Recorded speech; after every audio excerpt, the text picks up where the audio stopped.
All right, well, it's 6:30, so I'll get going. Hi, I am Sara Nichols, and I am, in addition to being a minister here at Sacramento Center for Spiritual Living, I am the chair of the Spiritually Motivated Social Engagement Committee that um, at the Centers for Spiritual Living International, and I have advised for the past year our spiritual leader, Reverend Dr. Edward Yoon, on that, and I also oversaw a process that resulted a coordination between our committee and the Diversity and Inclusion Commission that resulted in 3 workshops at the International Vista Convention last month. And I coordinated all of that. And so I am, those were 3 1-hour workshops, and we could have easily done 3 3-hour workshops. So I'm just going to give you like the best of the best here on this. And let me show you what we're going to be covering tonight. I'm opening, we're going to do a land acknowledgement, and then we're going to actually watch the videos of the stories. That's the most powerful part. And I know people are going to want to hear that. And then we're going to consider some questions out of it and have a discussion. And we may pop into breakout rooms right before that discussion, or we may not. We'll see. Oh, wait, do I have there? So first we're going to do a land acknowledgement, which is very much in keeping with how the diversity and inclusion folks start every meeting. We acknowledge the indigenous peoples of this land who have lived here since time immemorial. Sacramento is the ancestral tribal land of the Nisinan people.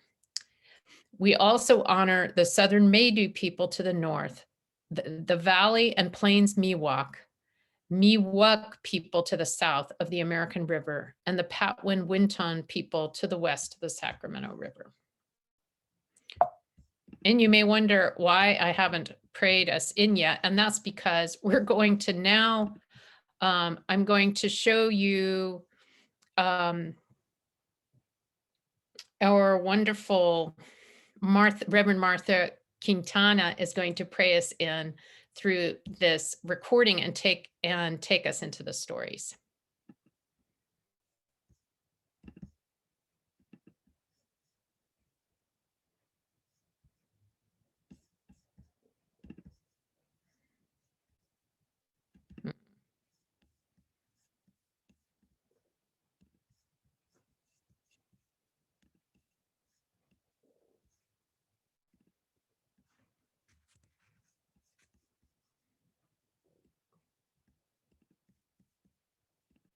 Here we go. It was hiding from me.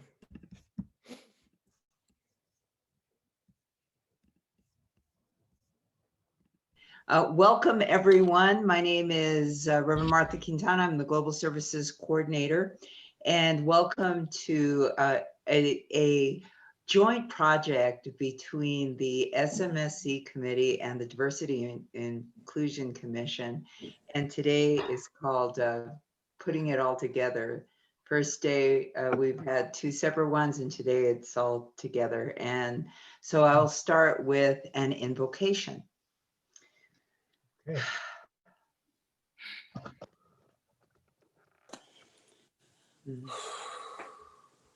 How good it is to know that love is all there is, that it delights in itself, taking form as everything in the universe, stars, space, joy, happiness, peace, everything, even if it appears disparate and chaotic, is a form of love seeking itself constantly. And today I call it with such a passionate and ferocious voice that it wells up from inside of me and says, yes, my darling, what is it? And I say, love, we're here, all of us, together to see your face one more time. No matter the words we speak today, no matter the form we take today, no matter the thoughts we think, it is love beating our hearts, seeking our joy, creating us again and again, for we have each danced with love. And as we seek love, we seek home. So today I welcome all of us home to this place, to this workshop, to know that this great collaboration is a dance of joy. And so knowing that is true, I bless each of us here and know that all is well. And so it is. Amen. And so it is. Thank you, Reverend Martha, for that beautiful, beautiful invocation. So, welcome to workshop number 3, putting it all together, diversity, inclusion, and social engagement. My name is Rochelle McCreary. I'm a practitioner, and I am on the SMSE, Spiritually Motivated Social Engagement Committee, and I'll be facilitating our discussion today. So, this final workshop, as Reverend Martha mentioned and referenced, is a part of a 3-part series that was a joint venture between the Diversity and Inclusion and the Spiritually Motivated Social Engagement Committee. And the focus was on how to actualize the global vision through diversity, inclusion, and SMSE. How do we actualize? How do we create a world that works for everyone using these tools in our communities?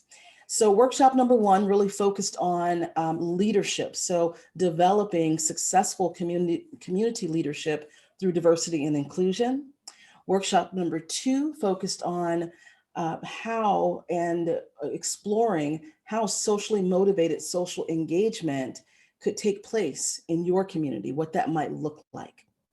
And we're going to continue that exploration today as we focus on learning from leaders in our CSL community who are experts or have experience in launching these kinds of projects and initiatives within their communities. So we'll be learning from our very own expert panel of 4 people, and I'd like to introduce them to you, and then I'll provide the questions that will spark our discussion.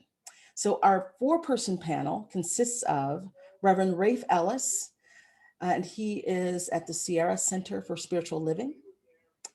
Reverend D. Jacqueline Edwards from East Bay Church of Religious Science.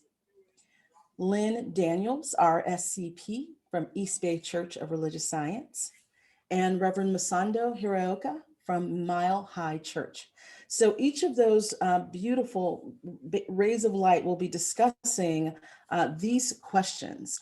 So there are a couple questions here, and panelists, I will have you begin to discuss them, and we'll start with Reverend Rafe, and you'll each have about 5 minutes. So here are the questions. So why is this work important to you? So what is your personal why around this work? Why are you doing this work? And what have been some of the challenges you've faced in doing diversity and inclusion work or spiritually motivated social engagement? What have been some of the challenges you faced, and how have you handled them? So what's your why? And then what have you faced, and how have you handled some of those things? Reverend Rafe. Oh, yeah, butterflies.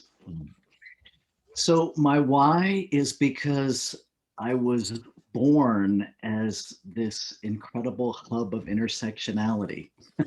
When you are born in the deep South with white skin, the only family in a black ghetto, in the body of a little girl when you're really a guy, that's my life. And so I do this work because my life depends on it. And coming into these teachings, I am crazy enough to really believe that we can actualize oneness, and that my life is on that trajectory and an example of that. Um, Interestingly enough, that has also been where I have experienced the greatest difficulties, because I look like I look, there are certain assumptions that are made instantly when people look at me. And then when they find out that those aren't necessarily the case, I have the ability to be dismissed by almost everybody because straight white men, when they find out I'm a female to male transgender, get to dismiss me as not being a real man. And when I speak about white privilege, I get dismissed oftentimes by people of color because I don't really know what I'm talking about. Even though being of white skin, I was not raised by white people. Clearly, I was born from them, but I was raised by the Black women in the hood. And it really was a hood. I don't use that term loosely. There was the county jail, the whorehouse, and our house. And I wouldn't trade a minute of it. The greatest challenge is being authentic and coming to a place where I don't care what you think. I listen to what you think, but I'm no longer invested in making you accept me. And that's the journey of accepting myself. And that's the journey for me of dealing with the intersectionality of internalized oppression and my journey to be free. Because I got to tell you, it's very confusing to grow up being raised by these beautiful, amazing Black mothers who taught me resilience, and then to go to college and find out what it really means to be white. That was, it was just mind numbing and painful. And to still be in that presentation, there's no way for me to let you see my experience without having a conversation. And so living authentically and transparently opens me up to gloriously messy, challenging conversations. And, that's where the gift is. As a minister in Science of Mind, I have had my life threatened by congregants in my own community. Now, before you get horrified of how that can happen in a Centers for Spiritual Living, I invite you to consider that that might be the first place you start your exploration, because it happens because we unlock the doors and people walk through them. We don't have a market on some kind of amazing 1 minute. thing. Yeah. We don't have a market on coming through the doors awakened. We awaken together. And so it's embracing the difficult conversations and loving, authentically loving everybody right where they are, even if they never shift. And my covenant with life is that I will give my life until supremacy in every form, founded in the idea of separation, has drawn its last ugly breath. Thank you. Hmm. Thank you. Thank you, Reverend Rafe. Um, so, Reverend D. Jacqueline Edwards, if you will respond to why this work is important to you, why are you doing this work, and what have been some of the challenges you faced in doing the work? How have you handled those? So I'm going to start with this morning with my meditation. Of course, I was totally prepared. And then this morning, Spirit said, "Oh, it is a privilege to do this work. It is a privilege, and there is an opportunity and an invitation to be humble in doing this work, which in some respects shifts some of what I thought I was going to say. And in some respects, it makes it easier.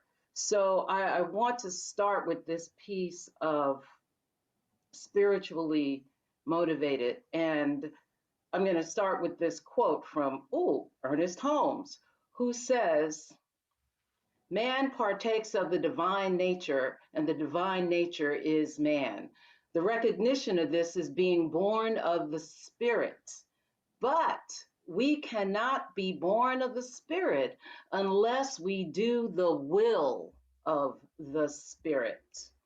And the will of the Spirit is goodness, peace, mercy, justice, and truth. It is conscious union with God. When we go to one of those other great texts, the Bible, we discover that justice appears 1,576 times in the Old and New Testament in 1,379 separate verses.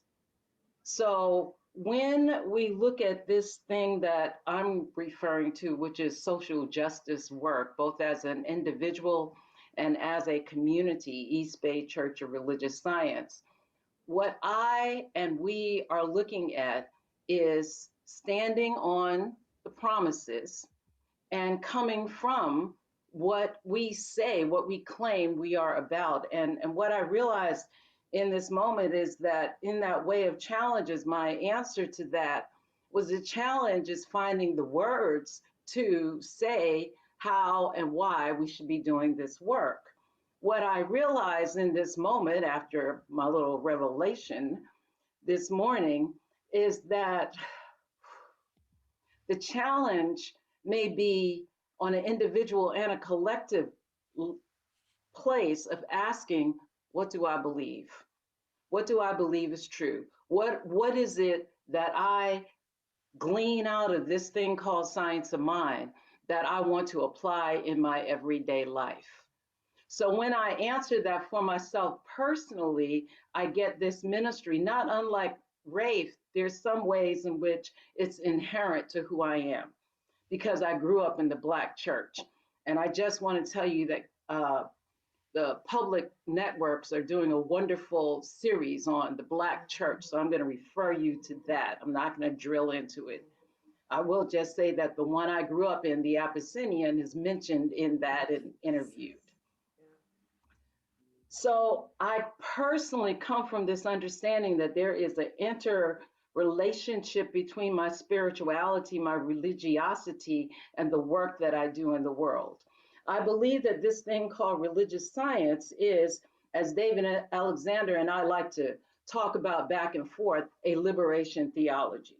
That means that this is a work that we get to take to the streets. That's a phrase that we like to talk about and use in terms of how we become socially engaged.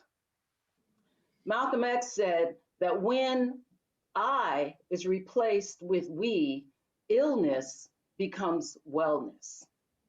When we look at a spiritual community like East Bay Church of Religious Science, which since its inception has been located in the community, and by in the community, I mean it has always been located someplace where it was accessible to everyone because there was an inherent belief that this is a philosophy that can enhance everyone's life. But when you are in the place where it is accessible to everyone, that means that you're also going to see what's going on with everyone. And as we see what's going on with everyone, we are compelled and impelled to go out and participate. And so I'm going to go back as far as 2004 in the It's history time. of the Bay Church. We have done work that called in various segments of the community. So there's community interface. And we have called up our ministries that already exist in our community to work together to both share this philosophy and enhance the well-being of all. I am complete. Beautiful, beautiful. Thank you so much. So we now continue. Our next panelist is Lynn Daniels from East Bay Church of Religious Science. And just to recap, the questions are, what is your why for doing this? And what are some of the challenges that you faced in the work and how have you overcome them? Okay, great, thank you. Not only am I going to answer the why, I'm going to also answer the what we are doing. So East Bay Church of Religious Science is a vibrant and diverse community that is located in beautiful Oakland, California. We have a long history of social outreach and community involvement. And in the summer of 2020, after the murders of George Floyd and Breonna Taylor and the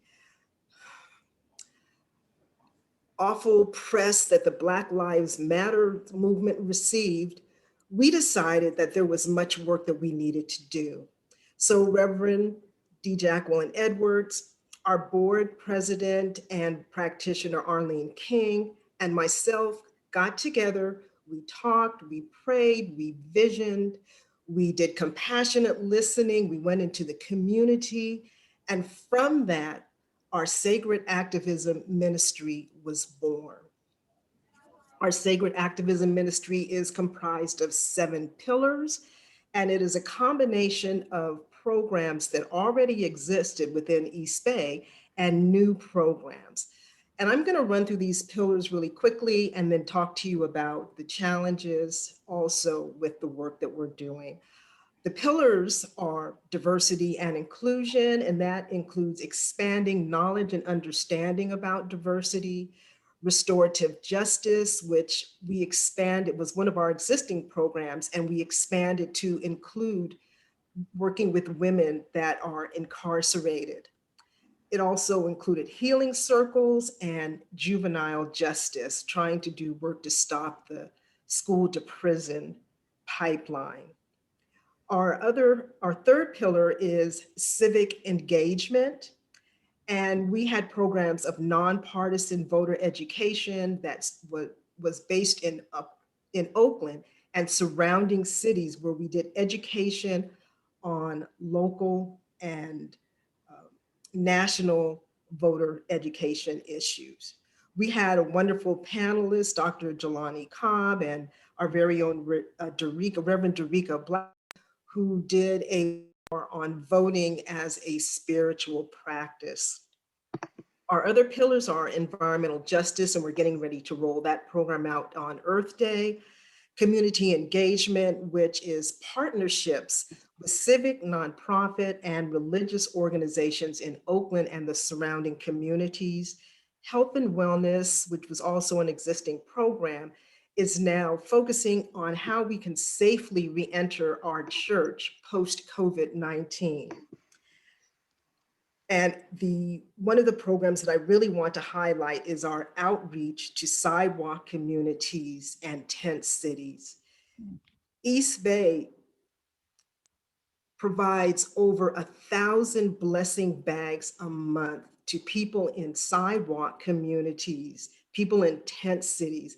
They include things like socks and hygiene products, and we provide hot meals in these communities, and we actually give a lot of love. Whatever we can do to help folks in these communities, that's what our goal is to do. And the second program that I want to highlight that we are so proud of is our 3 tiny homes, our Village of Love. We, along with community partners, have sponsored 3 tiny homes that are designed or designated for underserved youth 18 to 23. And you can see the picture of the tiny homes, see how lovely they are. And they are part of a village of other tiny homes where support services are provided, and where we also give the people that are our young people that are going to be in these tiny homes housewarming gifts of blankets and sheets and towels and mattresses and bathing products, everything that they would need to be able 1 to minute. be successful in their community. So the takeaway from this is not that you have to create programs that are just like East Bay or like anyone else's, but that this is work that is heartfelt work. This is work that comes from within. After you've done your praying and your visioning and your meditating and talking to people in the community, what your programs or how your programs turn out will be revealed to you. The people will come, the resources will come. We know that this work that we do, the practices and the program, the practices and the principles that we have in Science of the Mind show up every single day. We see them demonstrated every single day in the work that we do. So I want to just say thank you so much for being a bright light.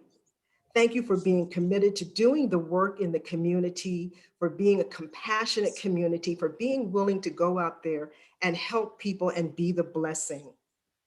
I'm going to say thank you, thank you. And you are truly the ones that are helping us to create a world that works for everyone. I am complete. Beautiful. Thank you so much, Lynn. And that is just amazing, the work that is being done at East Bay. Just beautiful and touching and Thank you. just gorgeous work.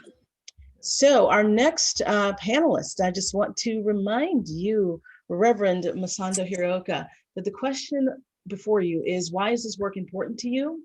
Why are you doing this work? And what have been some challenges and how have you handled those challenges? Thanks, everyone. What's up, CSL fam?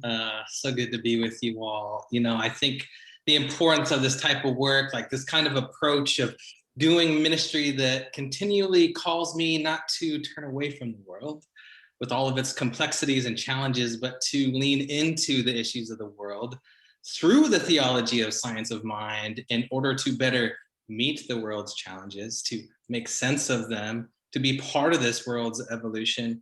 I think like this is what has really rooted me in this work. When I started ministerial school, when I began to focus on social justice in ministry, I was like in this place of asking, how is ministry, how is CSL still relevant today?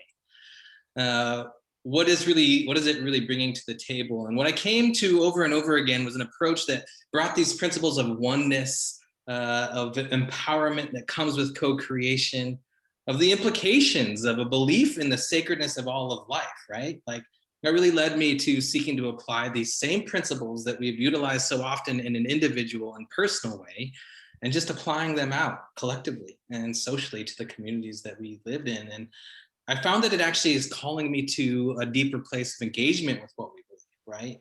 It's importance that grew out of this realization that like, if I believed in oneness, in interconnection, then issues of social justice, of racial reckoning and reconciliation, of food insecurity, of affordable housing, of seeking just to be a part of the communities in which we reside and abide, like these are all something that are just central to spiritual life, not as something that's separate, but actually as a way to bring me closer to the divine and a deeper walk with my faith. And it's from that realization that, you know, all of this was really born. And of course, you know, as you engage with this and you begin to go into the action of it, there are inherent challenges that arise in diversity, equity, inclusion, or socially motivated social engagement. There's resistance, there is defensiveness, there is misunderstanding that often arise within any community. I think we're all familiar with the various ways that social issues are so quickly politicized and then often misunderstood. Like we're living in a world that sets up these false dichotomies and polarizing debates. And like just that knowledge of this could really deter some from engaging in this kind of work. You may worry about how talking about race and engaging and partnering with organizations that are doing that kind of work could impact your giving, right? Or could drive some people away.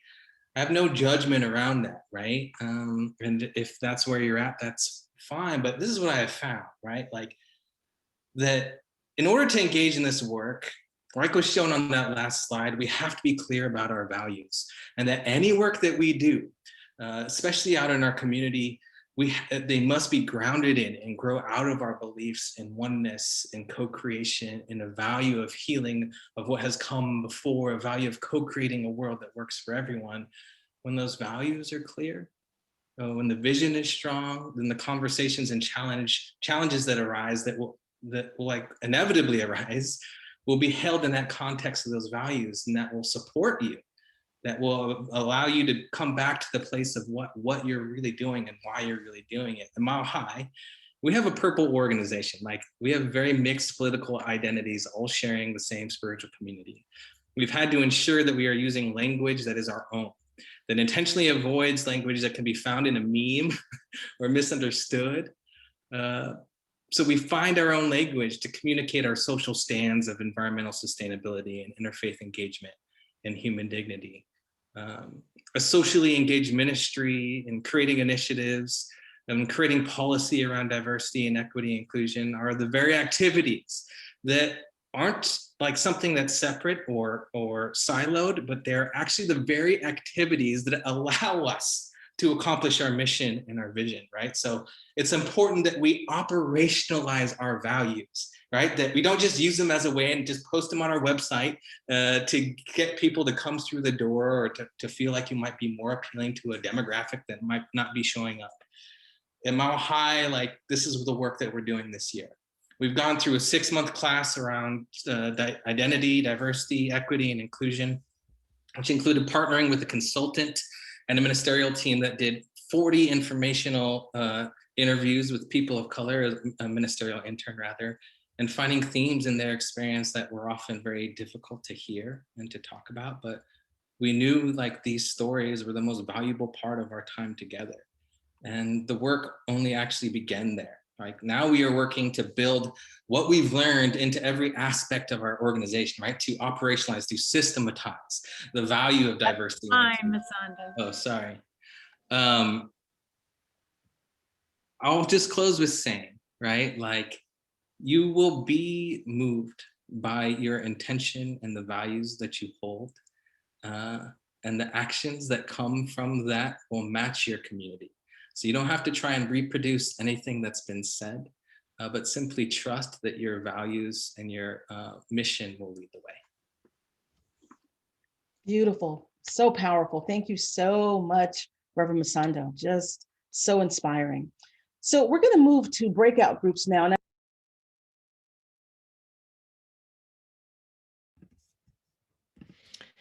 All right. Thank you very much for giving me a chance to watch that again, actually, because when I was there the first time a month ago, I was keeping time and worrying about the agenda. And even though I was very moved by all the speakers and I knew they were all really powerful, I wasn't able to kind of relax into the content. So even if you didn't get anything out of it, I really did. So thank you. And I want to give you an opportunity to think about what's important to you and to talk about how to bring that forth in your community. And I'm also going to dip a tiny bit into what we did in the second workshop, the spiritually motivated social engagement. So I'd like to ask you to close your eyes for a second.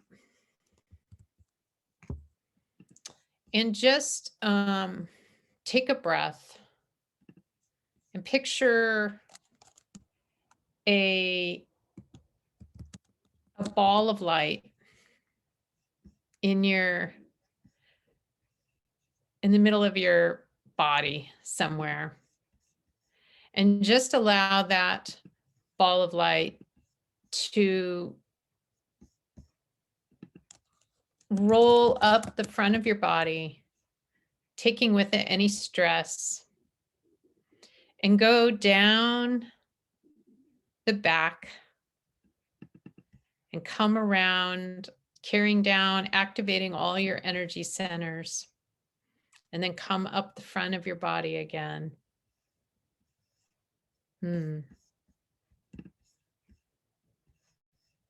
Beautiful.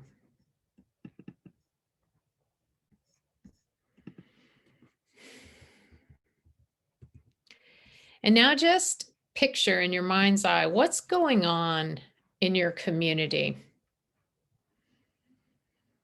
Scan the immediate environment of your spiritual community and the people inside your spiritual community and also in the neighborhood and urban area or area that you live in. What do you just observe as a trend? Is there a trend? Is there something you're seeing more of?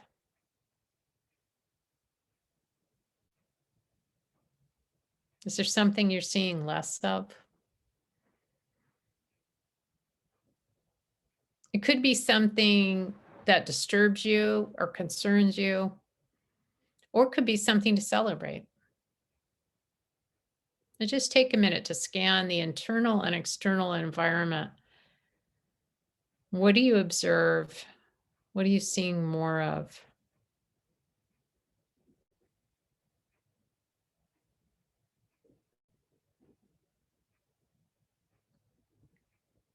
Or less of?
And then come back to the room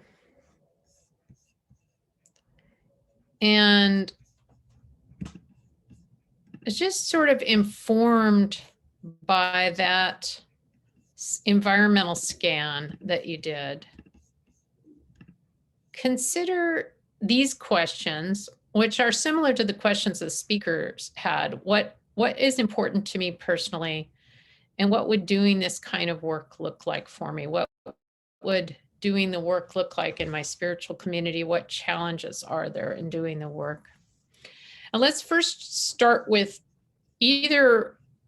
So, and by the way, I think most people know this by now, but if you don't know, you can slide away the slides. You can take a little, you can click on the little silver thing between the pictures and the slides, and you can minimize them if you don't want to look at them anymore, if you want to look at the people.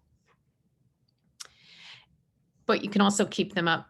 So starting with the meditation and the environmental scan, and I'll just take them off for a second because I have to see you. Unmute and anything that share it, since there's the right number of people for this. Share anything that you got from the meditation that you want to share, something that you saw more of or are concerned with, or what you see in your spiritual community or your neighborhood or surrounding area. Anybody have anything they want to share or are willing to share? Ruth, and then Margie. Just as an overview, in the neighborhood that I live in, and it kind of also mirrors our spiritual community. Most of the neighbors in my particular block, or our particular block, are older. Where we have diversity in that we have many different cultures, but they're all older families. The kids are grown up and gone to college, or if they are still at home, they're working. Right. Don't have a lot of families with young children. I know outside of this neighborhood, in the larger neighborhood, there are a lot of families, but my particular block is very much older people who are either close to retiring or have retired. And it's a very older in age. So missing the children, we don't hear kids playing. We don't hear the children. And I think that also mirrors what we have in our spiritual community, is that we have a lot of great people, but we're all around the same age and there's no families with children. Yeah. Thank you. Yeah. Margie, what did you want Well, to hear? I've never heard neighbors argue since I lived here for 17 years. And last year, was it Labor Day? Labor Day, I heard them arguing politically, and that was surprising. So that's, unless they always did that. I mean, I don't, it was late at night. I'm not always around that time. But anyway, and we have in the community that I belong with you, as many many ideas of using our talents and our whatever, everything that we have to help the indigenous people, homeless people, food insecurity and all that. And they also have that up here. They have a food bank and just all kinds of things. So I see this spreading out. However, I notice I'm seeing a little more diversity up here slowly, but I've seen it since '89. But I mean, it was like hidden. You didn't see them. And Margie, where is up here? oh, I'm sorry, Cameron Park and east of here, County. Okay, thank you. Colorado County. Sorry, and so it's coming, you know, and we do everything we can to, you know, and Kathleen knows Reverend Kevin Ross very well because they belong to the Unity Church of Sac. Yeah. Nice. I know Rev Kev pretty well. That's wonderful. I just would like to say in terms of community that what I notice is families that there's such a high stress level of being together so much, particularly young families, and parents trying to figure out how to not only work from home, but how to help their children do their schoolwork at home. Many times I know people personally that both husband and wife are working from home and they have 3 or 4 children, all different age groups and school grades trying to do their work, and how crazy it is to try to, you know, synchronize all that and help and so on and so forth. And the playfulness because of the stress of what life is, but also in some cases lack of money. We have more time, but I also find that some people are coming back to some of more of the basics, like, you know, going to the lake and fishing and taking walks and doing picnics, and some of the old And things cooking. and cooking, and some of the old things are coming back, you know, which is wonderful. I know for myself, my grandson comes generally once a week, once every other week, and we do schoolwork. And then after that, you know, we will often do some baking or, you know, go to the river and, you know, paint rocks, what have you. So I'm thinking, I just have this more time with him in some cases, and I'm learning so much from him about what it is to be online and do schoolwork, and he's learning some things from me when he needs some help, and there's some, so it's multi-generational, but I do see that the playfulness, it would be nice to be able to help families with having some of that, you know, how to go back to some of those basic things of playing with boxes and things that don't cost a lot of money, if you will, you know, recreating some of the things that we remember as children and certainly our parents remember as children. So that's what I see. Thank you. Thank you so much, and nice to meet you. Um, I'm putting these questions in the chat that are similar to what the panelists were answering. What is important to me personally? They answered, why are they doing the work? This is more, what would doing this kind of work look like for me? What would doing the work look like in my spiritual community? What are the challenges in doing the work? And I was just going to open it up for anybody who wants to either comment on the stories and what it brought up in them, or has an inspiration or has a thought around that, or question. Any of those are fine with the remaining time. I was just really grateful for our outreach program. And I see that one of our members, Anne, is here. And, I usually say things like, she's the gift left at the door with no name on it, one of those people that just give. And this committee or this team, the outreach team is phenomenal. And we've done so many things, even when we have been so restricted. And I just see it growing and growing and into, anyway, I'm just really grateful that Anne is here, and it just reminds me of what we do. And that's what I wanted to say. I mean, I have so much to say, but we have so little time. So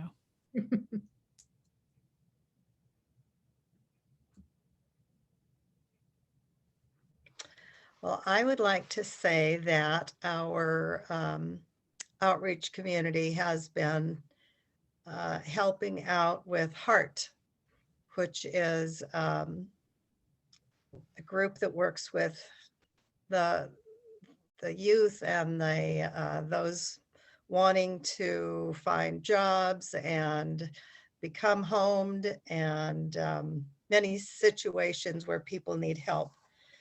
And our local area, Orangevale and Fair Oaks, is now trying to start their version of HEART.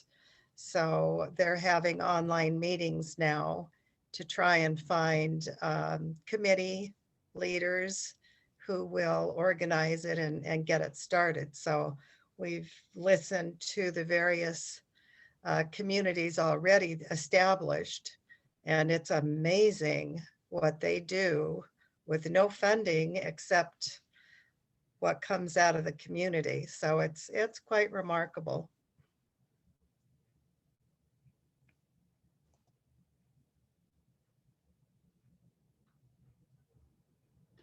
I would just like Beautiful. to say, isn't it wonderful to be able to, and like the outreach committee, isn't it wonderful to be able to coordinate with other organizations to just make the process even bigger and more, to bring more together.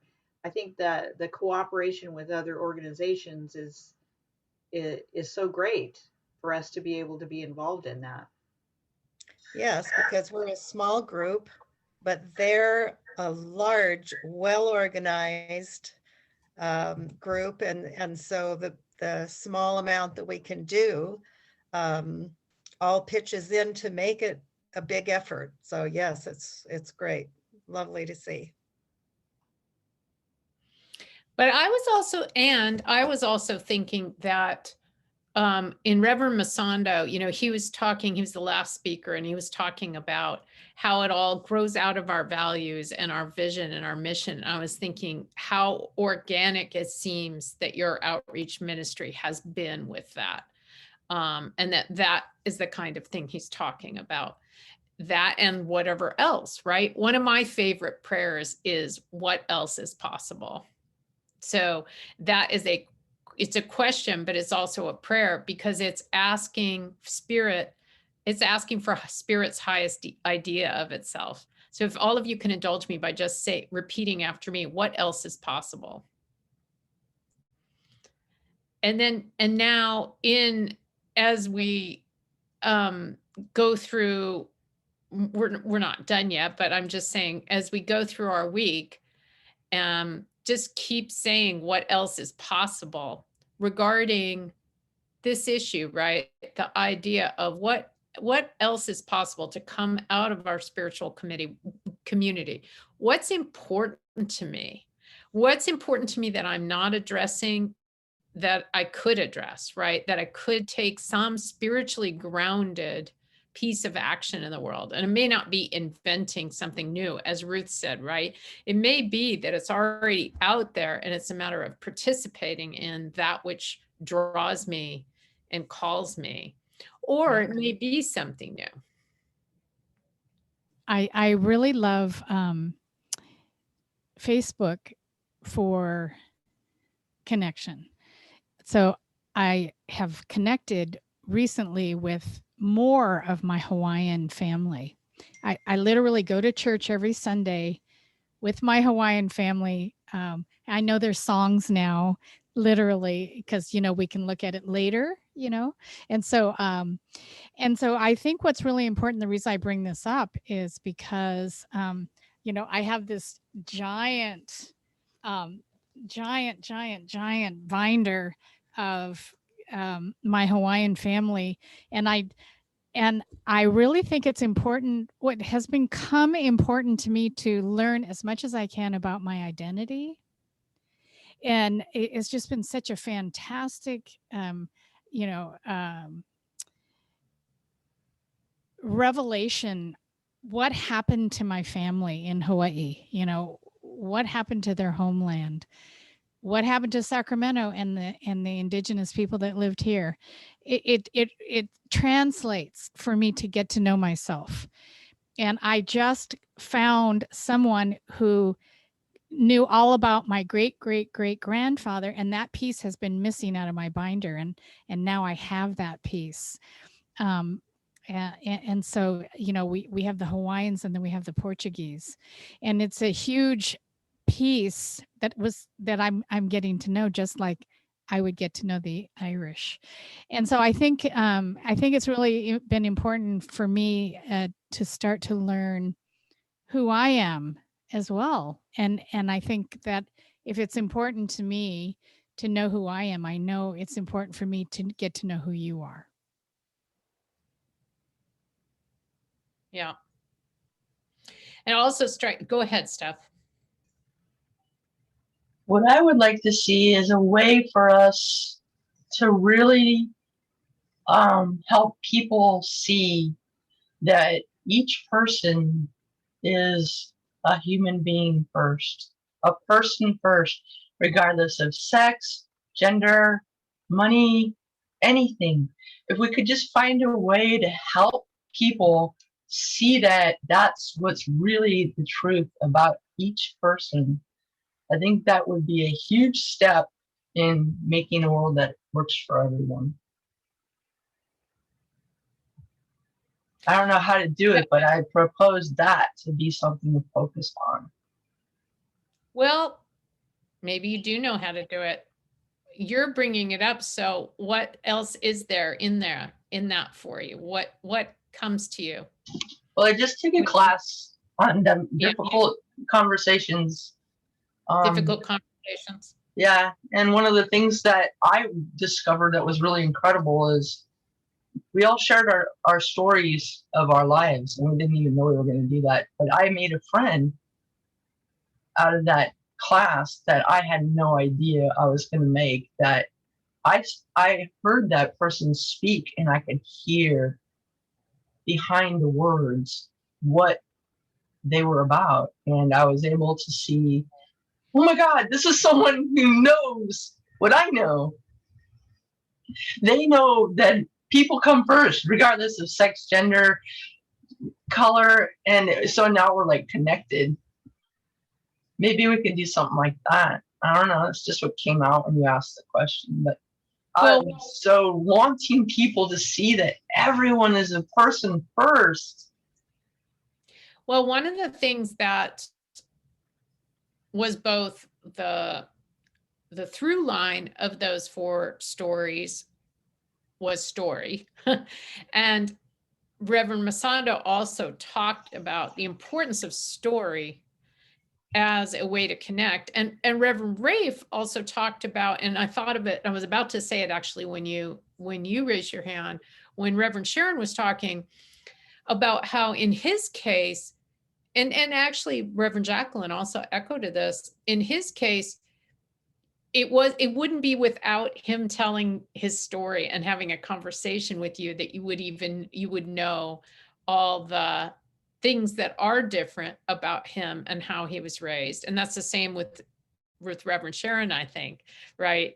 I know Reverend Sharon's had her own experiences with that she can talk about, but I've sometimes been privy to how that can kind of play out, that if people make assumptions about each other on the basis of what is visible, and the invisible is not, is by definition not visible and therefore not considered. But when we have an opportunity to tell our stories and to share our stories, that's when it's interesting, isn't it? Because on the one hand, it may reveal very strong differences, but there is something about the human spirit that when we hear our individual stories and we hear it as story, right? Not as I'm of this or I'm of that, and you must this or you must that, but this is my story. Our human mirror neurons melt, and we identify and we listen and we cry and we connect with that person at the level of their story. So one of the things that I actually took a couple of classes in storytelling last year. And then I have told my story through capital storytelling, told stories, various stories through capital storytelling. And I've been thinking lately about how powerful storytelling could be in our spiritual community to begin to learn more about telling our stories, but then learn to tell our stories and practice telling them using principles of storytelling so that we really drill down into what is important to us, right? And then tell them and listen, just listen to each other's stories as a way to connect, right? Because we might think at Sacramento Spiritual Living, if we look at our faces, just like I actually had this thought when I looked at the picture of the East Bay, and I talked with Jacqueline about this as well. We might think, oh, that doesn't look, they say they're diverse, but that doesn't look very diverse. It looks like it's mostly this person or that person, right? And they might think that about us as well. But when we get down to the level of stories, the real diversity of our community comes through and we're able to connect with it. Well, yeah, that feels, yes, Steph. When the outreach group brought the person from the cottage village, that actually was incredibly inspiring. She told her story, and right. I felt a really deep sense of connection and wanted to help her and hope, because she was proof that it could be done. Yeah. And that will inspire others, and it'll build a positive spiral that'll help us create this world. So that actually, what that points out is not just telling the stories of the people who are already here, but also bringing in people in the community to tell their stories, tell what it's like to live on the street or get off the street, tell what it's like to live on drugs or get off drugs, you know, all those kinds of things. All right, well, we're coming to the end of our time. So what I'd like to do is close with a benediction that really brings forth the possibilities for us. How would that be? Before you do that, Sarah, because I know we'll all leave after that, I'd like to give you a lot of love for this presentation tonight. It was wonderful and really moved me. I saw a lot of things at Vista, but I didn't, and I saw part of that piece, but not all of it, and it was wonderful. So thank you. Thank you. I hope you come back and tell us more about the SMSE committee. Okay. Well, in a Wisdom Wednesday, I'm just more about that. Planting a seed.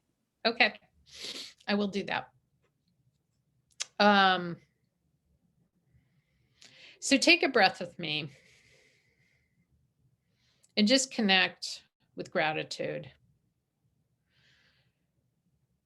Gratitude for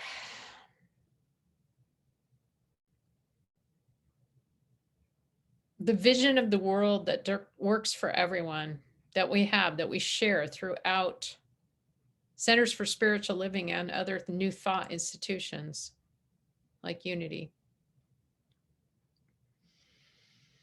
and the values that we share that are in and of themselves creative.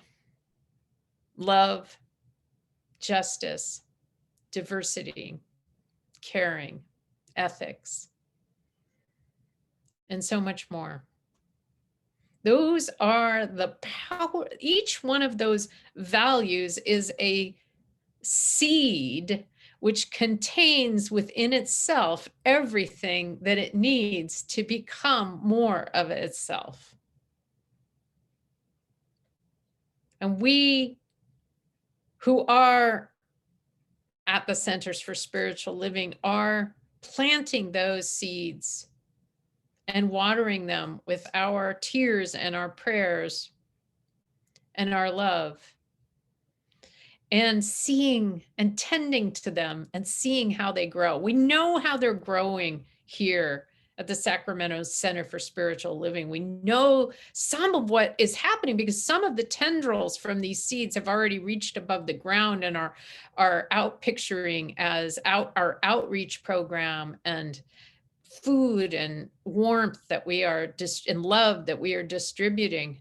But we know some of the things that are happening at other centers and churches in the area that are new thought.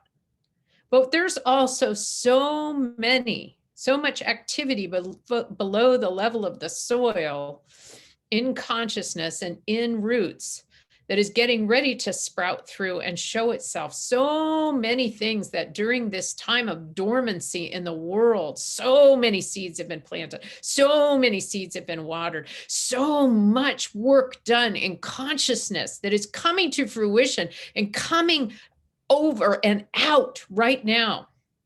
And one of those things just happened today, which is the American Rescue Act passing the House of Representatives, going to our new president, Joe Biden, who will sign it. A $1.7 trillion package, which contains within it what people believe will cut child poverty in half in this country. That happened. That happened, and that happened. So the actual fruition of a world that works for everyone is coming to pass. It's coming to pass in a powerful way and at a huge scale and beyond our wildest dreams. Thank you, Spirit. Thank you, Spirit. Thank you, Spirit. Thank you, thank you, thank you for allowing us to participate with this and continue to do the work in consciousness and in the world, and to listen to our own hearts and what is ours to do and what we are here to be, which is love, no matter what. I know that all of this is so, and that it has come to pass, and that it is good and very good. And it no longer requires me to grasp it tightly. So I let it go into that part of spirit, which I call the law. And together we can say, and so it is.